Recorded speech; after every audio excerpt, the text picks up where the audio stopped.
അസ്സലാമു അലൈക്കും dear friends. ഇന്നത്തെ നമ്മുടെ സ്പെഷ്യൽ നിങ്ങൾ ആരും ഇതുവരെയും ട്രൈ ചെയ്ത് നോക്കിയിട്ടില്ലാത്ത ഒരു അടിപൊളി വെറൈറ്റി റെസിപ്പിയാണ്. നമ്മുടെ ഈ വീഡിയോ കണ്ടുകൊണ്ടിരിക്കുന്ന സമയത്ത് നിങ്ങൾക്ക് ഇഷ്ടപ്പെടുകയാണെങ്കിൽ ഒന്ന് ലൈക്ക് ചെയ്തേക്കണേ. അതുപോലെ തന്നെ നമ്മുടെ ഈ ചാനൽ ആദ്യമായിട്ട് കാണുന്നവരും ഇതുവരെയും സബ്സ്ക്രൈബ് ചെയ്യാത്തവരും പ്ലീസ് ഒന്ന് സബ്സ്ക്രൈബ് ചെയ്തേക്കണേ. ഞാനിടുന്ന വീഡിയോസ് ഉടനടി കിട്ടുന്നതിനായി സബ്സ്ക്രൈബ് ബട്ടന്റെ തൊട്ടടുത്ത് കാണുന്ന ബെല്ലൈക്കൺ കൂടി ക്ലിക്ക് ചെയ്തിട്ട് ഓൾ എന്ന ഓപ്ഷൻ എനേബിൾ ചെയ്യാനും മറക്കല്ലേ.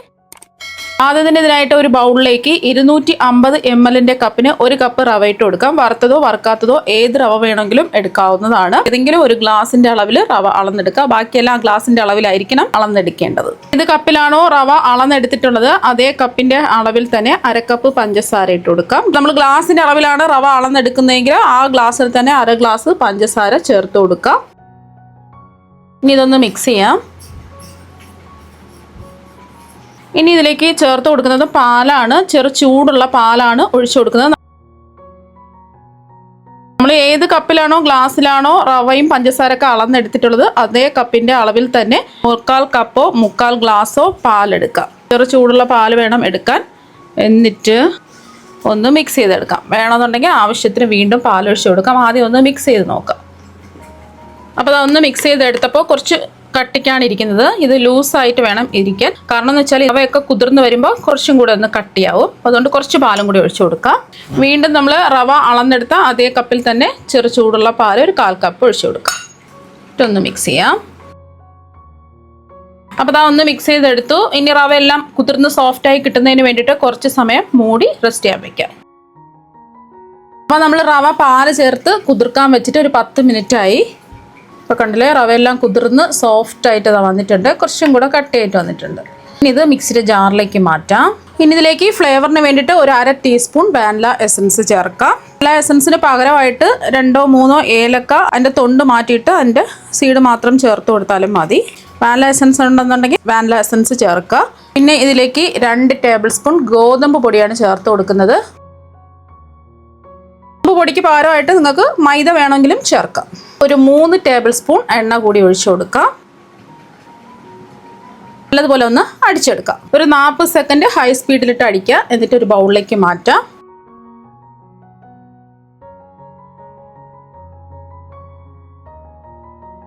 ഇനി ഇതിലേക്ക് 1 ടീസ്പൂൺ ബേക്കിംഗ് പൗഡറും 1/2 ടീസ്പൂൺ ബേക്കിംഗ് സോഡയും കൂടി ചേർക്കാം. അപ്പത്തിനൊക്കെ ഉപയോഗിക്കുന്ന സോഡാപ്പൊടിയാണേ. ഇനി ഇതിലേക്ക് ഒരു നാരങ്ങയുടെ പകുതി നാരങ്ങ പിഴിഞ്ഞൊഴിച്ചു കൊടുക്കാം.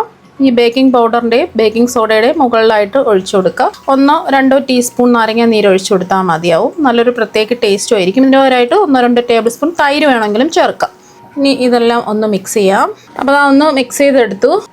കുറച്ച് കട്ടിക്കാണിരിക്കുന്നത്. കുറച്ച് പാലും കൂടി ഒഴിച്ചു കൊടുക്കാം. തിളപ്പിച്ചാറിയ ഒരു 2 ടേബിൾ സ്പൂൺ പാലൊഴിച്ചു കൊടുക്കാം. വീണ്ടും ഒന്ന് മിക്സ് ചെയ്യാം. അപ്പോൾ അതൊന്ന് മിക്സ് ചെയ്തെടുത്തു. ഈ ഒരു പരുവത്തിനാണ് ബാറ്റർ റെഡിയാക്കി എടുക്കാൻ. ഒരുപാടങ്ങ് കട്ടിയാവാനും പാടില്ല, ഒരുപാടങ്ങ് ലൂസായി പോകാനും പാടില്ല. ഇനി ഒരു കേക്ക് ടിൻ എടുത്തിട്ടുണ്ട്. ഏതെങ്കിലും ഒരു പാത്രം എടുത്താലും മതി. ഇതിലേക്ക് ബട്ടർ പേപ്പർ വെച്ച് കൊടുത്തു. ഇതിലേക്ക് കുറച്ച് എണ്ണ ഒന്ന് ബ്രഷ് ചെയ്ത് കൊടുക്കാം. എല്ലാ വശത്തും എണ്ണ ഒന്ന് ബ്രഷ് ചെയ്ത് കൊടുക്കാം. ബട്ടർ പേപ്പർ ഇല്ലാന്നുണ്ടെങ്കിൽ 1 ടേബിൾ സ്പൂൺ മൈദ ഇട്ടിട്ട് എണ്ണ തടവിന് ശേഷം ഒന്ന് എല്ലാ ഭാഗത്തും തട്ടിക്കുടഞ്ഞെടുക്കാം. ഇനി ഇതിലേക്ക് നമ്മുടെ ബാറ്റർ അങ്ങ് ഒഴിച്ചു കൊടുക്കാം.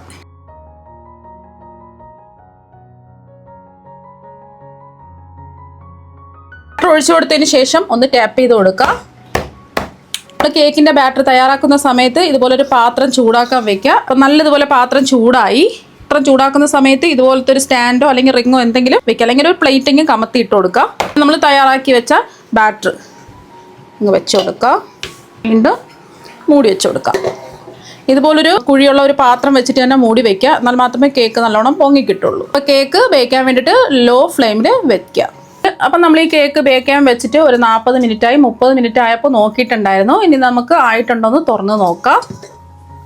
അപ്പോൾ ആ കേക്ക് അടിപൊളിയായിട്ട് പൊങ്ങിയൊക്കെ വന്നിട്ടുണ്ട്. ഇനി ഇതായിട്ടുണ്ടോ എന്ന് അറിയാൻ വേണ്ടിയിട്ട് ഇതിൻ്റെ നടുഭാഗത്ത് ഒരു കത്തി ഉണ്ടോ ഒരു ടൂത്ത് പിക്ക് ഉണ്ടോ ഒന്ന് കുത്തി നോക്കാം. അപ്പോൾ കേക്ക് കത്തിയിലൊന്നും ഒട്ടിപ്പിടിക്കാതെ ക്ലിയർ ആയിട്ട് കിട്ടിയിട്ടുണ്ട്. അഥവാ ഒട്ടിപ്പിടിക്കുകയാണെന്നുണ്ടെങ്കിൽ 5 മിനിറ്റും കൂടി ഫ്ലെയിം കുറച്ച് വെച്ചിട്ട് ഇതുപോലെ ഒന്ന് ബേക്ക് ചെയ്തെടുക്കാം. ഇനിയിപ്പോൾ ഇത് ചൂടാണ്. ചൂട് മാറാൻ വേണ്ടിയിട്ട് പുറത്തെടുത്ത് മാറ്റി വയ്ക്കാം. ഇനി ഒരു കടായിലേക്ക് 2 കപ്പ് പാൽ ഒഴിച്ചു കൊടുക്കാം. നമ്മൾ ഏത് കപ്പിലാണോ റവ അളന്നെടുത്തിട്ടുള്ളത് അതേ കപ്പിൽ തന്നെ പാലും എടുക്കാം. അപ്പോൾ ഇതിലേക്ക് ഒരു 3 ടേബിൾ സ്പൂൺ പഞ്ചസാരയാണ് ചേർത്ത് കൊടുക്കുന്നത്. ഇനി പാലൊന്ന് തിളപ്പിച്ചെടുക്കാം. പാലിതാ തിളച്ച് വന്നിട്ടുണ്ട്. ഇപ്പം ഞാനൊരു 1/4 കപ്പ് പാലിതാ എടുത്തിട്ടുണ്ട്. ഇതിലേക്ക് ഒരു 2 ടേബിൾ സ്പൂൺ പച്ചരിപ്പൊടി ഇട്ട് കൊടുക്കാം. വറുത്ത പച്ചരിപ്പൊടിയാണ്, ഒട്ടും തരിയൊന്നുമില്ലാത്ത ഇടിയപ്പം പത്തിരിക്കൊക്കെ എടുക്കുന്ന വറുത്ത പച്ചരിപ്പൊടിയാണ് എടുക്കേണ്ടത്. ഒരു 1/4 കപ്പ് പാലാണ് എടുത്തിട്ടുള്ളത്. ഇതിലേക്ക് 2 ടേബിൾ സ്പൂൺ പച്ചരിപ്പൊടി ഇട്ട് ഒന്ന് മിക്സ് ചെയ്യാം. കട്ടകളില്ലാതെ ഒന്ന് മിക്സ് ചെയ്തെടുക്കുക. ഇനി നമ്മൾ അരിപ്പൊടി മിക്സ് ചെയ്തെടുത്ത പാല് ഇതിലേക്ക് കുറച്ചായിട്ട് ഒഴിച്ച് ഇളക്കി കൊടുക്കാം. ഒരുമിച്ച് ഒഴിക്കരുത്, ഇതുപോലെ ഇളക്കി കൊടുത്തുകൊണ്ടിരിക്കുക, എന്നിട്ട് ഒഴിച്ചുകൊണ്ടിരിക്കുക. മീഡിയം ഫ്ലെയിം വെച്ച് കൊടുക്കുക. ഇതൊന്ന് കുറുകി വരണം. പിന്നെ ഇതിലേക്ക് ഫ്ലേവറിന് വേണ്ടിയിട്ട് കുറച്ച് വാനില എസൻസും കൂടി ചേർത്ത് കൊടുക്കാം. വാനില എസൻസിന് പകരം ഏലക്കാപ്പൊടി വേണമെങ്കിലും ചേർക്കാം. ഞാൻ ഫ്ലേവറിന് വേണ്ടിയിട്ട് ഒരു 2 തുള്ളി വാനില എസൻസാണ് ചേർക്കുന്നത്. കുറുകി വരണം. ഇപ്പോൾ ഇതാ കുറുകി വന്നിട്ടുണ്ട്. ചൂട് മാറുമ്പോൾ കുറച്ചും കൂടെ ഒന്ന് കുറുകി വരും. ഫ്ലെയിം ഓഫാക്കിയിട്ട് ചൂട് മാറാൻ വേണ്ടിയിട്ട് മാറ്റി വയ്ക്കാം. ഇപ്പോൾ ഇതിൻ്റെ ചൂടൊക്കെ നല്ലതുപോലെ മാറിയിട്ടുണ്ട്. നല്ലോണം ചൂട് മാറിയപ്പോൾ ഇതാ ഒന്ന് കുറുകി വന്നിട്ടുണ്ട്. ചെറിയ ചെറിയ കട്ടകൾ പോലെ കിടപ്പുണ്ട്. അപ്പോൾ അത് മാറി കിട്ടാൻ വേണ്ടിയിട്ട് മിക്സിയുടെ ജാറിലേക്ക് മാറ്റാം. ഇത് കഴിച്ച് നോക്കുന്ന സമയത്ത് ഒരു ഐസ്ക്രീമിൻ്റെ ഒക്കെ ഒരു ടേസ്റ്റാണ് കിട്ടുന്നത്. ഇനി മിക്സിയുടെ ജാറിലേക്ക് മാറ്റാം. അപ്പോൾ മിക്സിയുടെ ജാറിലേക്ക് മാറ്റിയതിന് ശേഷം ഇതിലേക്ക് വേണമെന്നുണ്ടെങ്കിൽ മാത്രം ഒരു 2 ടേബിൾ സ്പൂൺ പാൽപ്പൊടി ചേർക്കാം. വേണമെന്ന് നിർബന്ധമൊന്നുമില്ല. പാൽപ്പൊടിയും കൂടെ ചേർത്ത് കൊടുത്തതിന് ശേഷം ജസ്റ്റ് ഇതൊന്ന് അടിച്ചെടുക്കാം. ഇനി അടിച്ചെടുത്തത് ഒരു ബൗളിലേക്ക് മാറ്റാം. അപ്പോൾ നല്ല ടേസ്റ്റി ആയിട്ടുള്ള ക്രീം ദാ ഇവിടെ റെഡി ആയിട്ടുണ്ട്. ഇതിവിടെ ഇരിക്കട്ടെ. ഇപ്പോൾ ഈ കേക്കിൻ്റെ ചൂടൊക്കെ മാറിയിട്ടുണ്ട്. ഇനി ഇതിൻ്റെ സൈഡൊക്കെ ഒന്ന് വിടിയിച്ച് കൊടുത്തിട്ട് ഒരു പ്ലേറ്റിലേക്ക് മാറ്റാം. ഇനി ഇത് മെല്ലെ ഒന്ന് തുറന്ന് നോക്കാം. ഇനി ഇതിൻ്റെ മുകളിലുള്ള ബട്ടർ പേപ്പർ മാറ്റിയതിന് ശേഷം ഈ കേക്ക് ഒന്ന് തിരിച്ചിട്ട് കൊടുക്കാം. കുറച്ച് ഈ മുകൾ ഭാഗം പൊങ്ങി നിൽക്കുന്നത് ഒന്ന് കട്ട് ചെയ്ത് മാറ്റാം.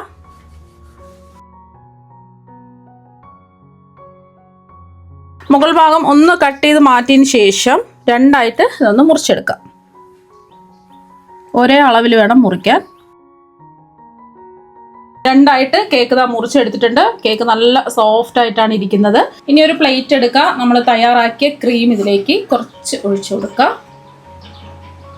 ഈ ഭാഗം ഒന്ന് ഇതുപോലെ ഒന്ന് ആക്കി കൊടുക്കുക. എന്നിട്ട് വേണം നമ്മളെ കേക്ക് വെക്കാൻ. ഫുള്ളായിട്ട് നമ്മുടെ ക്രീം ഒഴിച്ചു കൊടുക്കുക. ക്രീം ഒഴിച്ചു കൊടുത്തതിന് ശേഷം ഇതിലേക്ക് ഡെസിക്കേറ്റഡ് കോക്കനട്ട് ഇട്ട് കൊടുക്കുക. ഡെസിക്കേറ്റഡ് കോക്കനട്ട് ഇല്ല എന്നുണ്ടെങ്കിൽ കുറച്ച് തേങ്ങയുടെ വെള്ള ഭാഗം ചിരകി എടുത്തതിന് ശേഷം 2-3 മിനിറ്റ് ലോ ടു മീഡിയം ഫ്ലെയിമിലിട്ടിട്ട് ഒന്ന് റോസ്റ്റ് ചെയ്തെടുത്താൽ മതി. എന്നിട്ട് മിക്സിയുടെ ജാറിൽ വെച്ചിട്ട് ചൂട് മാറിയിട്ട് പൊടിച്ചെടുക്കുക. ഇനി ഇതിൻ്റെ മുകളിലായിട്ട് സെക്കൻഡ് ലെയർ കട്ട് ചെയ്തത് വെച്ച് കൊടുക്കുക. ഇനി ഇതിൻ്റെ മുകളിലും ക്രീം ഒഴിച്ചു കൊടുക്കുക.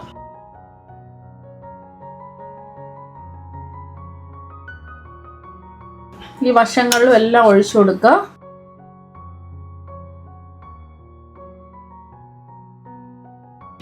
ക്രീം എല്ലാ ഭാഗത്തും അപ്ലൈ ചെയ്ത് കൊടുത്തതിന് ശേഷം ഡെസിക്കേറ്റഡ് കോക്കനട്ട് വീണ്ടും ഇതിൻ്റെ മുകളിൽ ഇതുപോലെ ഒന്ന് വിതറി കൊടുക്കുക.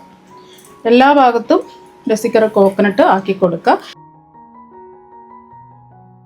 ഡെസിക്കേറ്റഡ് കോക്കനട്ട് എല്ലാ ഭാഗത്തും ഒന്ന് അപ്ലൈ ചെയ്ത് കൊടുത്തതിന് ശേഷം ഒരു 10 മിനിറ്റ് നമുക്ക് ഫ്രിഡ്ജിൽ ഒന്ന് സെറ്റ് ചെയ്യാൻ വേണ്ടിയിട്ട് വെക്കാം. 10 മിനിറ്റ് ഫ്രിഡ്ജിൽ വെച്ചതിന് ശേഷം പുറത്തെടുത്തിട്ട് കുറച്ച് ട്യൂട്ടി ഫ്രൂട്ടി ഇട്ട് കൊടുക്കാം. കാണാം ഒരു ഭംഗിക്ക് വേണ്ടിയിട്ട് ഇതിൻ്റെ മുകളിലായിട്ട്. ഇനി ഇത് ഇഷ്ടമുള്ള ഷേപ്പിൽ നമുക്ക് കട്ട് ചെയ്യാം. നല്ല സോഫ്റ്റ് ആയിട്ടാണ് ഇരിക്കുന്നത്.